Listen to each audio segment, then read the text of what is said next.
आज की इस क्लास में आप सभी लोगों को हम क्लास 12 की सामान्य हिंदी विषय के अंतर्गत यूपी बोर्ड द्वारा जारी किए गए मॉडल प्रश्न पत्र को सॉल्व कराएंगे और बिल्कुल ऐसा ही क्वेश्चन पेपर आप सभी लोगों को बोर्ड एग्जाम में देखने को मिलेगा और कई सारे क्वेश्चन भी इस पेपर से आपके बोर्ड एग्जाम में देखने को मिलते हैं। इसलिए इस मॉडल पेपर को सॉल्व करना बहुत जरूरी है। सभी विद्यार्थी क्लास को अंत तक देखेंगे, एक एक क्वेश्चन को अच्छी तरीके से समझेंगे और जो विद्यार्थी चैनल पर नए हैं सब्सक्राइब जरूर करेंगे, जिससे उनको आगे की क्लासों का नोटिफिकेशन मिलता रहेगा।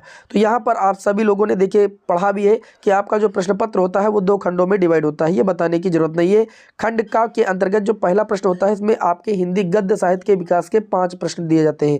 जैसे इसमें पहला प्रश्न है, शिक्षा का उद्देश्य निबंध के लेखक कौन है। तो शिक्षा का उद्देश्य निबंध के लेखक कई बार आप पढ़ चुके हैं, संपूर्णानंद जी हैं। ये आपके इस क्वेश्चन का राइट आंसर हो जाएगा। सभी विद्यार्थी देखिए 10 क्वेश्चन जो है अपने मन से करें और उसके बाद चेक करेंगे यहाँ पर, ठीक है, कि कितने सही हुए।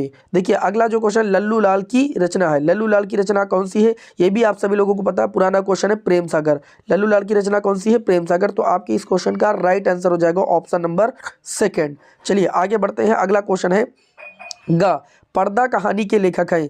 पर्दा कहानी के लेखक कौन है, प्रेमचंद्र, जयशंकर प्रसाद, अमरकांत, यशपाल। तो पर्दा कहानी के जो लेखक है, ये भी पुराना क्वेश्चन है, यशपाल। ठीक है, कई बार क्वेश्चन आप लोगों ने पढ़ा भी होगा, यशपाल। ये आपके इस क्वेश्चन का राइट आंसर हो जाएगा।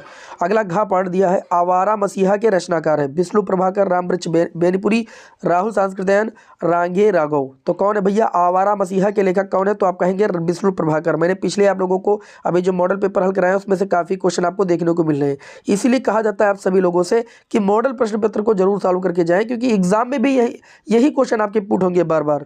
चलिए यहां पर देखते हैं अगला क्वेश्चन, बाणभट्ट की आत्मकथा।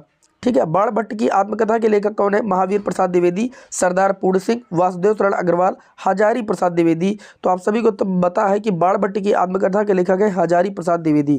ये आपके इस प्रश्न का राइट आंसर हो जाएगा। हमें उम्मीद है कि ज़्यादा से ज़्यादा विद्यार्थियों ने 5 क्वेश्चन सही किए होंगे। चलिए अब बढ़ते हैं दूसरे के का पार्ट की ओर।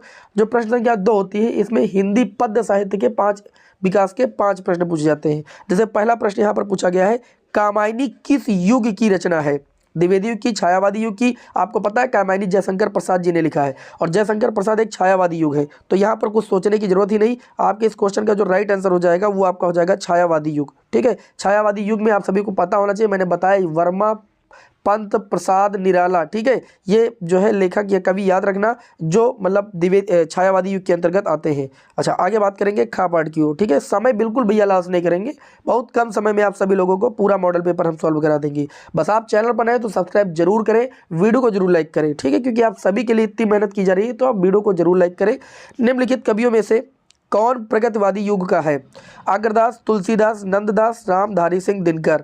तो आपको हम बता दें यहाँ पूछा गया है कवियों में कौन प्रगतिवादी युग का है, तो प्रगतिवादी युग में आते हैं आपके ये रामधारी सिंह दिनकर। ये आपके इस क्वेश्चन का राइट आंसर हो जाएगा। ठीक, चलिए बढ़ते हैं आज के क्लास के अगले क्वेश्चन की ओर। अभी इसके पहले मॉडल पेपर हल कराया था तो मैंने आपको बताया था, ठीक है, तार सप्तक के बारे में। और तार सप्तक का प्रकाशन वर्ष क्या होता है, तार सप्तक का प्रकाशन 43 दिन में पड़ता है।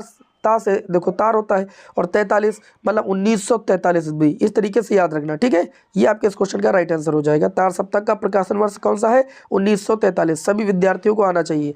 आगे द्विवेदी युग की रचना है, द्विवेदी युग की इसमें कौन सी रचना है, प्रियव्रत, साकेत, भारत भारती, कामायनी।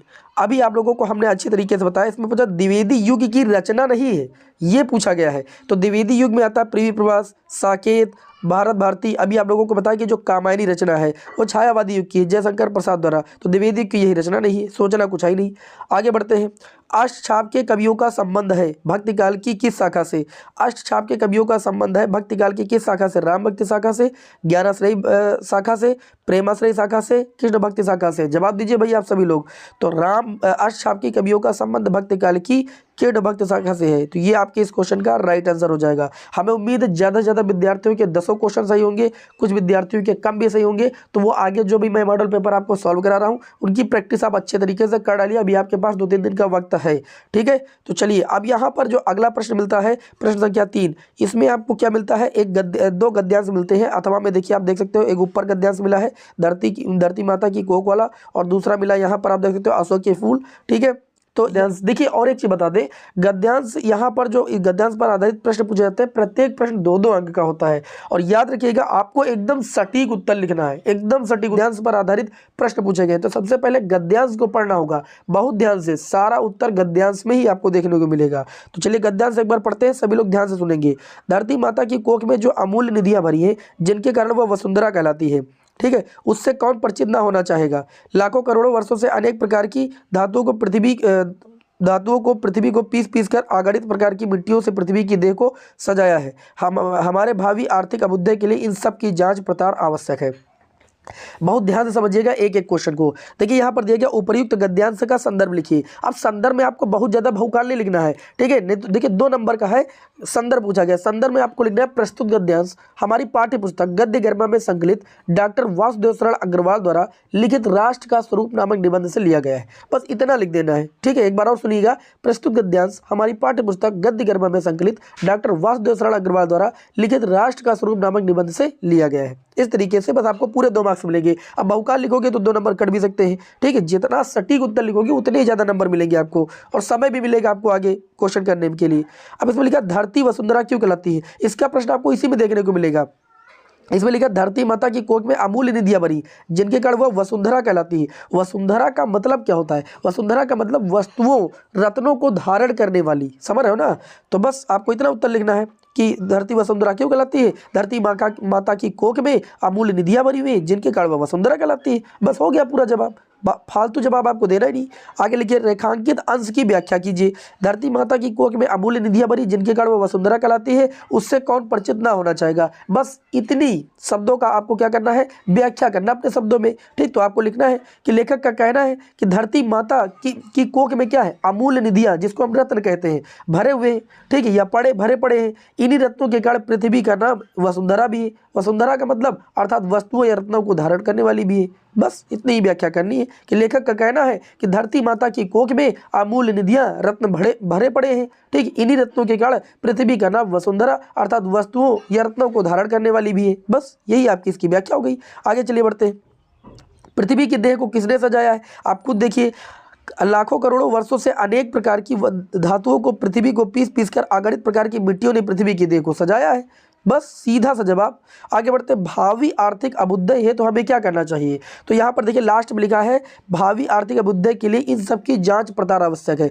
इन सब की जांच पड़ताल का मतलब है अमूल्य निधियों की जांच पड़ताल, ठीक है। यहाँ पर इन सब की लिखा, तो आपको इन सब की नहीं लिखना है। आपने पूरा पैराग्राफ पढ़ा है किसकी भाई, अमूल्य निधियों की। तो आपको लिखना है आर्थिक भावी अभ्युदय है, यही ना, भावी आर्थिक अभ्युदय के लिए अमूल्य निधियों की जांच पड़ताल आवश्यक है। अब जो विद्यार्थी लिख देंगे इन सब की, तो इन सब में तो उत्तर ही नहीं लिखा है, ठीक है। तो थोड़ा सोच समझ के उत्तर लिखिएगा। तो इस तरीके से आपको पूरे में पूरे 10 मार्क्स मिलेंगे। हमें उम्मीद है कि आप सभी लोगों को ये बात भी अच्छी तरीके से समझ में आ गई होगी, ये प्रश्न भी अच्छी तरीके से समझ में आ गया होगा। अथवा वाला अपने मन से इसी तरीके से कीजिएगा, हो जाएगा। अशोक के फूल वाले चैप्टर से लिया गया है। आगे यहाँ पर बढ़ते हैं अगले क्वेश्चन की ओर। क्वेश्चन नंबर 4 दिया जाता है कि दिए गए पद्यांश पर आधारित निम्नलिखित प्रश्नों के उत्तर दीजिए।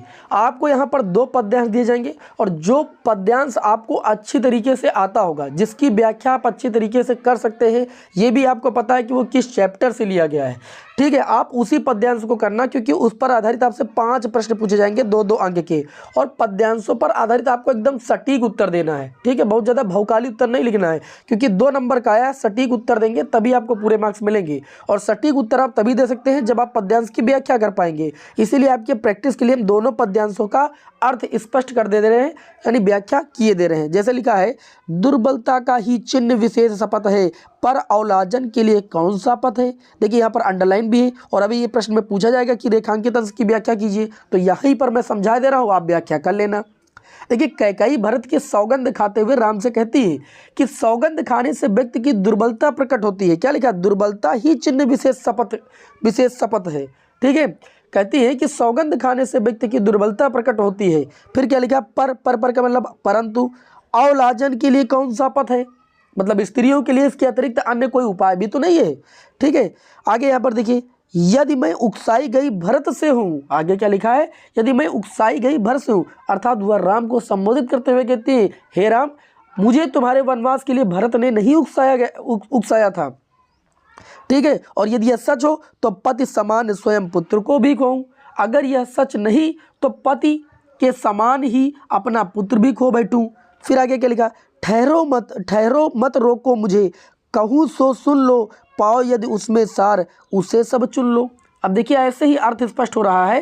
उन्होंने कहा कि यदि सच नहीं तो मैं अपने पति के समान पुत्र भी खो बैठूं, मुझे यह कहने से कोई ना रोके, मैं जो कह रही हूँ सभी सुन ले, यदि मेरे कथनों में कोई यथार्थ बात हो तो उसे ग्रहण कर ले। आगे क्या लिखा है, करके पहाड़ सा पाप मौन रह जाऊं और राई भर भी अनुताप न करने पाऊं। मतलब इनका कहने का मतलब है कि मुझसे यह सहा ना जा सकेगा कि मैं इतना बड़ा पाप करके भी पश्चाताप प्रकट ना करूं और मौन रह जाऊं, ये मुझसे नहीं हो पाएगा, ऐसा कई जो है भगवान श्री राम से कहती है। ठीक है, तो इतनी बात आपको समझ में आ गई होगी, इसकी व्याख्या आपको समझ में आ गई होगी। ठीक है, अगर ये पद्यांश आपके एग्जाम में रिपीट होता है तो आप तुरंत कर ले जाओगे। संदर्भ लिखना, संदर्भ बहुत आसान, संदर्भ आप ऐसे लिखिएगा जैसे हम बता रहे हैं।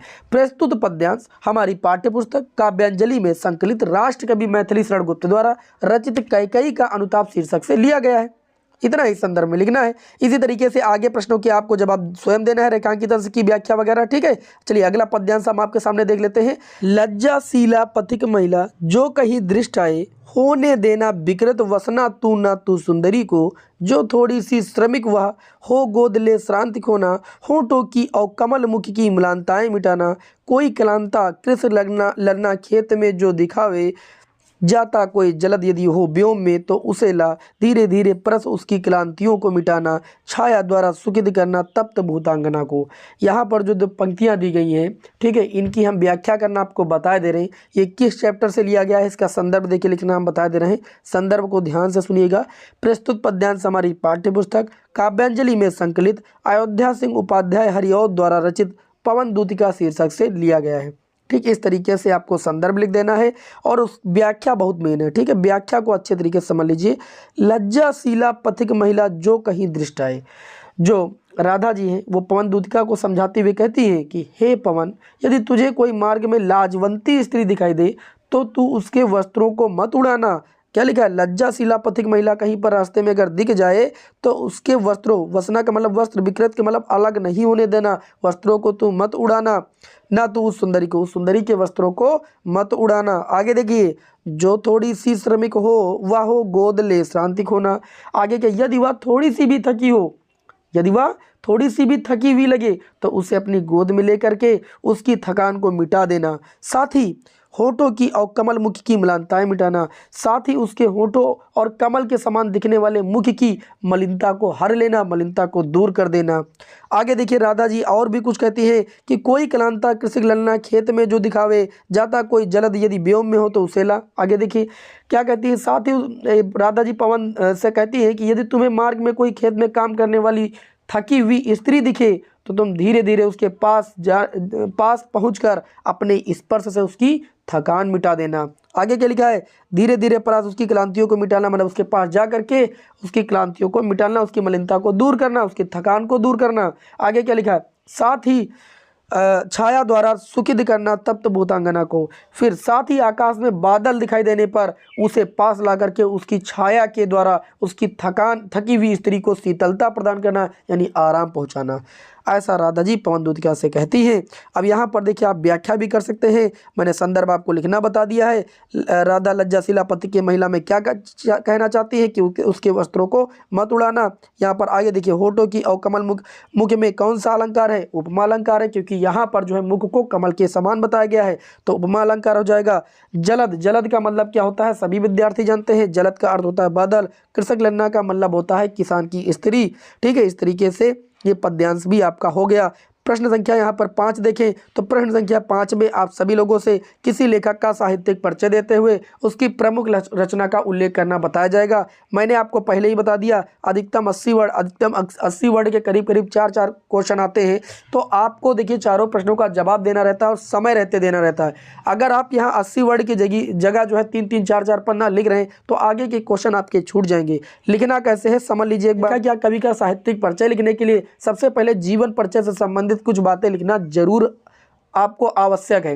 अगर आप उसके जीवन परिचय से संबंधित ये नहीं लिखेंगे, उसका जन्म कहाँ हुआ, मृत्यु कभी, उसके माता पिता का क्या नाम है, तो साहित्यिक परिचय देना बेकार है। तो जीवन परिचय नहीं लिखना है, लेकिन जीवन परिचय से संबंधित कुछ मुख्य बातें लिखना बहुत जरूरी है। उसके बाद साहित्यिक परिचय लिखिएगा, और साहित्यिक परिचय देने के बाद फिर आप कृतियाँ हेडिंग डाल दीजिएगा, भाषा शैली वगैरह लिख दीजिएगा, साहित्य में योगदान लिख दीजिएगा, और कृतियाँ कम से कम 4 से 5 जरूर लिखेगा, क्योंकि कृतियों के अलग से आपको 2 नंबर मिलते हैं। बाकी साहित्यिक परिचय के 3 नंबर आपके होते हैं, तब जाकर के आपको 5 नंबर मिलते हैं। यदि आप साहित्यिक परिचय लिखते हैं, कृतियाँ नहीं लिखते हैं, तो आपको 3 नंबर ही मिलेंगे।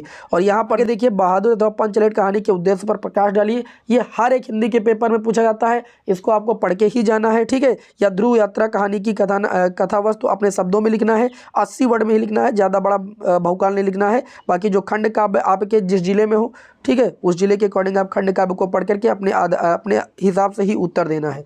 अब यहाँ पर स्टार्ट होता है आपका खंड खा। खंड खा देखिए 50 नंबर का ऊपर काम हो चुका है। अब खंड खा में दिए गए संस्कृत गद्यांशों में से किसी एक का संदर्भ सहित हिंदी में अनुवाद करना रहेगा आपको, ठीक है। जैसे यहाँ पर देख सकते हो, छोटे छोटे 2 जो है आपको संस्कृत के गद्यांश दिए गए, और पद्यांश भी दिए जाएंगे। इन्हीं में तो सबसे ज़्यादा समय लगता है, ठीक है। तो चलिए यहाँ पर इन दोनों की हम व्याख्या करना यानी अनुवाद करना आपको बता देते हैं, ठीक है। महामना विद्वान, वक्ता, धार्मिक और नेता, पटु, पत्रकाराश्चासीत। यहाँ पर ध्यान से समझिएगा, ये जो गद्यांश है संस्कृत का, ये महामना मालवीय शीर्षक से लिया गया है।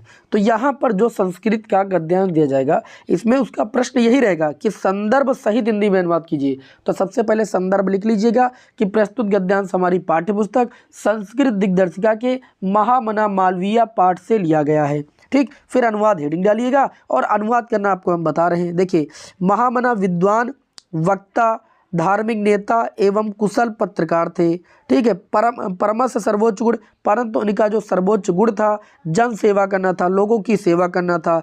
यत्र कुत्रापि अयम जनानी, इसको समझिए, ये जहाँ कहीं भी लोगों को दुखी देखते थे या पीड़ित व्यक्तियों को देखते थे, शीघ्र ही वहाँ उपस्थित होकर के उनकी सहायता करते थे, ठीक है।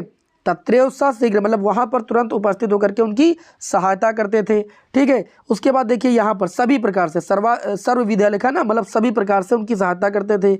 लास्ट में क्या लिखा है, प्राणी से अस्य स्वभाव एवासीद। इसमें आपको क्या लिखना है, प्राणियों की सेवा करना ही इनका क्या था भैया, स्वभाव था। बस इतना अनुवाद में लिख देना है। इसी तरीके से जो हंस राजा वाला है, ये मैंने आपको जातक कथा में भी पिछले जो है मॉडल पेपर में आपको बताया भी है, तो इसका अनुवाद तो आप ऐसे ही कर लेंगे, जातक कथा से, ठीक। आगे यहाँ पर अगर हम देखें तो यहाँ पद्यांश भी एक जातक कथा से दिया गया है, और एक पद्यांश आपका सुभाषित रत्नानी चैप्टर से तो आना है, हर बार आता है, ठीक है। तो सुभाषित रत्नान चैप्टर के अगर प्रत्येक श्लोक का आप हिंदी में अनुवाद करना जान रहे हैं, तो एक तो आपका पक्का आना है, 7 नंबर आपके ऐसे ही क्लियर हो जाएंगी, ठीक है। तो यहाँ पर भी 2 पद्यांश दिए गए, और एक पद्यांश का संदर्भ सहित हिंदी में अनुवाद करना है। तो संदर्भ लिखना बहुत आसान। संदर्भ में क्या लिखना है, जैसे मान लीजिए यहाँ पर देखिएगा, जैसे आपको मान लीजिए इसका संदर्भ लिखना है, नमे रोचते भद्रम वा, ठीक है, ये वाला। तो ये जो है आपका किससे लिया गया है, तो ये संस्कृत दिग्दर्शिका के जातक कथा पाठ के उलूक जातकम खंड से जो है लिया गया है, ठीक है। और यहाँ पर जो परोक्षे कार्य वाला है, ये आपका सुभाषित रत्नानी चैप्टर से है। तो यहाँ पर देखिए संदर्भ आप लिख ही लेंगे, इसमें कोई दिक्कत वाली बात नहीं है। अब देखिए यहाँ पर हम व्याख्या कर देते हैं, ठीक है। नमे रोचते भद्रम वाह, बहुत ध्यान से इसका अनुवाद समझिएगा। नमे रोचते का मतलब शोभा नहीं दे रहा है या अच्छा नहीं लग रहा है, तुम्हारे उल्लू का राज्याभिषेक। ऊपर वाली लाइन का क्या अर्थ है, तुम्हारे उल्लू का राज्याभिषेक शोभा बिल्कुल नहीं दे रहा है या बिल्कुल पसंद नहीं है। आक्रुद्धस्य मुख्यम पस्य, पस्य का मतलब देखना होता है। आक्रुद्धस्य का मतलब आक्रोधित होते हुए इसका मुख, तो देखो जब ये क्रोधित नहीं है तब इसका मुख ऐसा है। फिर आगे क्या लिखा, कथम कुतो भविष्यति, जब ये क्रोधित होगा तो ना जाने कैसा दिखेगा, ठीक है। तो ये इसका अनुवाद हुआ कि तुम्हारे उल्लू का राज्याभिषेक नहीं पसंद है, जब ये आक्रोधित है तो ये ऐसा दिखने में लग रहा है, सोचो ये जब क्रोधित होगा तो पता नहीं दिखने में कैसा लगेगा। आगे अगला श्लोक जो है ये सुभाषित रत्नानी शीर्षक से लिया गया है। इसका जो है आप संदर्भ लिखेंगे, प्रस्तुत श्लोक हमारी पाठ्यपुस्तक संस्कृत दिग्दर्शिका के सुभाषित रत्नानी पाठ से लिया गया है। अब इसका अनुवाद हेडिंग डाल देना, परोक्षे कार्य हत्तारम प्रत्यक्ष प्रियवादिनम। कहने का मतलब है, ऊपर वाली लाइन का अर्थ ध्यान से समझिएगा कि पीछे कार्य को नष्ट करने वाले, हत्तारम का मतलब नष्ट करने वाले, ठीक है। सम्मुख मीठा बोलने वाले, वादिनम प्रियवादिनम का मतलब होता है सम्मुख या प्रत्यक्ष मीठा बोलने वाले को उसी प्रकार त्याग देना चाहिए। वर्ज ये तस्मित्र विश्व कुमम पयोमुजम, इसका क्या मतलब है, उसी प्रकार त्याग देना चाहिए जिस प्रकार मुख पर दूध लगे विष से भरे घड़े को छोड़ दिया जाता है। ठीक है, मतलब इनका कहने का सीधा मतलब यह है कि पीछे कार्य को नष्ट करने वाले और सामने मीठा बोलने वाले मित्र को उसी प्रकार त्याग देना चाहिए जिस प्रकार मुख पर दूध लगे विष से भरे घड़े को छोड़ दिया जाता है। आई बात समझ में? यहाँ पर देखिए, तो इस तरीके से इसका अनुवाद भी आप कर लेंगे। अगला जो प्रश्न संख्या 9 आएगा, प्रश्न संख्या 9 में मुहावरे दिए जाएंगे और मुहावरे में किसी एक मुहावरे का आपको अर्थ लिखना है और अपने वाक्य में प्रयोग करना है। हमने आपको पिछले भी मॉडल पेपर में बताया था कि वाक्य प्रयोग सभी का अपना अपना होगा, अपने हिसाब से सोच के करना है। अर्थ हम आपको बता दे रहे हैं। जैसे लिखा तलवार की धार पर चलना, तलवार की धार पर चलने का अर्थ है खतरनाक कार्य करना। टका सा जवाब देना मतलब साफ इनकार कर देना। दाल में काला होना मतलब कुछ गड़बड़ होना। नमक मिर्च लगना, नमक मिर्च लगने का मतलब है किसी बात को बढ़ा चढ़ाकर कहना। ठीक है, चलिए भाई, हमने चारों यहाँ पर बता दिए। फिर अब देखिए नए सिलेबस में जो नया पाठ्यक्रम है उसमें जो प्रश्न संख्या 10 है ये देखिए बदल गई है। कल मैंने पुराना मॉडल पेपर आप सभी लोगों को हल करा दिया था, लेकिन कोई दिक्कत नहीं है, एक ही प्रश्न चेंज है यहाँ पर। प्रश्न संख्या 10, यहाँ पर आपसे क्या बोला जाएगा, आप पठित गद्यांश पर आधारित निम्नलिखित प्रश्नों के उत्तर दीजिए। अब इसमें देखिए जो आप पठित का मतलब ये पढ़ा हुआ नहीं आएगा आपको। इसको देखिए क्या, इसको करने का तरीका क्या है, इसको आप यहाँ से यहाँ तक अच्छे तरीके से बिना कुछ इधर उधर का सोचे पढ़ डालिए एक बार, और उसके बाद आप प्रश्नों को देखिए, उत्तर आप तुरंत दे देंगे। 5 नंबर के भैया क्वेश्चन आते हैं। उसके बाद यहाँ पर आगे देखेंगे प्रश्न संख्या 11, तो ये काम आप कर लेंगे। देखिए एक नहीं होता है, 2 आपके गद्यांश होते हैं। जो भी आपको अच्छा लगेगा, जो अच्छे तरीके से समझ में आएगा उसको पढ़ लीजिएगा और उत्तर दे दीजिएगा, ये तो आपके ऊपर निर्भर है। आगे क्वेश्चन नंबर 11, निम्नलिखित शब्द युग्मों का सही अर्थ चयन करके लिखिए। जैसे यहाँ पर देखिए वसन और व्यसन के देखिए 4 विकल्प दिए गए। वसन और व्यसन, वसन का मतलब क्या होता है और व्यसन, व्यसन का मतलब तो सभी लोग जानते हैं आदत होता है। तो वसन, वसन वसन का मतलब वस्त्र, आदत देखो लास्ट में कहा इसी में तो है। तो ऑप्शन नंबर 3 इस क्वेश्चन का राइट आंसर हो जाएगा। मतलब इसका जो सही आंसर होगा वस्त्र और आदत होगा। आगे अगला दिया है अंबुज और अम्बुद, अंबुज और अम्बुद। अम्बुद का मतलब होता है बादल और अंबुज का मतलब होता है कमल। तो कमल और बादल, ऑप्शन नंबर सी आपके इस क्वेश्चन का राइट आंसर हो जाएगा। आगे देखिए, बस ठीक लगा, लिख देना है, बढ़िया। बस खा नंबर, निम्नलिखित शब्दों में से किसी एक शब्द के 2 अर्थ लिखिए।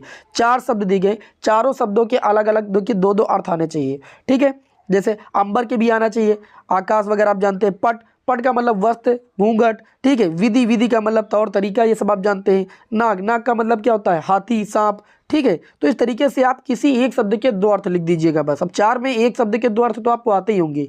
ग, निम्नलिखित वाक्यांशों के लिए एक शब्द का चयन करके लिखिए। जो आंखों के सामने हो, जो आंखों के सामने हो उसे क्या कहते हैं, प्रत्यक्ष। प्रत्यक्ष का मतलब जो आंखों के सामने हो। आगे देखिए, जानने की इच्छा रखने वाले को हम क्या कहते हैं, जिज्ञासु कहते हैं। क्या कहते हैं, जानने की इच्छा रखने वाले को जिज्ञासु। वाक्यांश के लिए एक शब्द। फिर आगे घ पाठ में निम्नलिखित शब्दों में से निम्नलिखित वाक्यों में को 2 को क्या करना है, शुद्ध करके लिखना है। 2 वाक्यों को शुद्ध करके लिखना है। ठीक है, अब ये सब देखिए आपको एकदम प्योरली नंबर मिलते हैं। अगर आपने छोटी सी गलती कर दी तो फिर नंबर कट जाएंगे। अब 4 वाक्यों में 2 करना कितना आसान। तुम तो कुर्सी पर बैठे हैं, तुम के साथ हो लगता है, तुम तो कुर्सी पर बैठे हो, ऐसे कर दीजिए, सही हो गया। इस सरोवर में अनेकों कमल खिले हैं। इस सरोवर में अनेकों नहीं, इस सरोवर में अनेक कमल खिले हैं। कितना बताओ, आसानी के साथ सही कर सकते हो। सम्मेलन में कवियत्री ने, आपको कितनी बार टीचर ने बताया होगा, कवियत्री को ऐसे लिखते हैं, कवयित्री। ठीक है, बस यहाँ पर यही गड़बड़ है, इसको सही कर लीजिए। कवयित्री नहीं होता है, कवयित्री होता है। ठीक है, कृपया अनुमोदन करने की कृपा करें। चाहे कृपया लिखिए या अनुमोदन लिखिए, तो कृपया को काट दीजिए और ये आपका सही हो गया, अनुमोदन करने की कृपा करें। इस तरीके से वाक्यों को सही करना है। बाकी अगला प्रश्न संख्या 12, ये हर एक मॉडल प्रश्न पत्र में डिवाइड है कि एक रस आएगा, करुण रस, वीर रस, हार रस। ठीक है, इसका स्थायी भाव भी पूछा जाएगा और उदाहरण सहित आपको क्या करना है, लिखना है इसको। 2 नंबर फ्री के हैं। स्लेश, एक अलंकार आएगा, एक छंद आएगा। ठीक है, तो ये सब आप याद कर रखे होंगे, ये एक निश्चित क्वेश्चन होते हैं। देखिए प्रश्न संख्या 13, मैंने आप लोगों को देखिए तीनों प्रकार के जो है पत्र को लिखना बता दिया है और देख लीजिएगा। यहीं पर देखो तो संक्रामक बीमारी वाला मैंने आपको जिलाधिकारी को ध्यान आकर्षित करने के लिए आवेदन पत्र लिखाया था। ठीक है, आवेदन पत्र में क्या होता है, फॉर्मेट का आना बहुत जरूरी होता है, क्योंकि यहाँ पर आप देख सकते हो पत्र 6 अंक का होता है। 4 नंबर मैटर के मिलते हैं, 2 नंबर आपके फॉर्मेट के होते हैं भैया। तो फॉर्मेट जरूर आप देख लीजिए। ठीक है, आगे यहाँ पर देखिए, निम्नलिखित विषयों में से किसी एक पर अपनी भाषा शैली में क्या करना है, निबंध लिखना है। अब यहाँ पर देखिए 9 नंबर का निबंध आता है। 7 नंबर प्लस 2 नंबर होते हैं रूपरेखा के, ठीक है। तो रूपरेखा बहुत अच्छी तरीके से आपको लिख करके तभी निबंध लिखना, बीच बीच में आप कोटेशन जरूर लिखिएगा, ठीक है। तो जो निबंध आप लिखिएगा उसमें बीच बीच में कोटेशन जरूर लिखिएगा, जिससे 9 में आपको 9 मार्क्स मिले, ना 9 मिले तो कम से कम 8 भैया जरूर मिले, ठीक। कोटेशन और रूपरेखा अगर आपने अच्छे से लिख लिया तो आपको पूरे मार्क्स मिलेंगे। तो इस तरीके से ये मॉडल पेपर पूरा सॉल्व होता है। चलिए आपको हम नेक्स्ट क्लास में भैया मिलेंगे। जय हिंद, वंदे मातरम।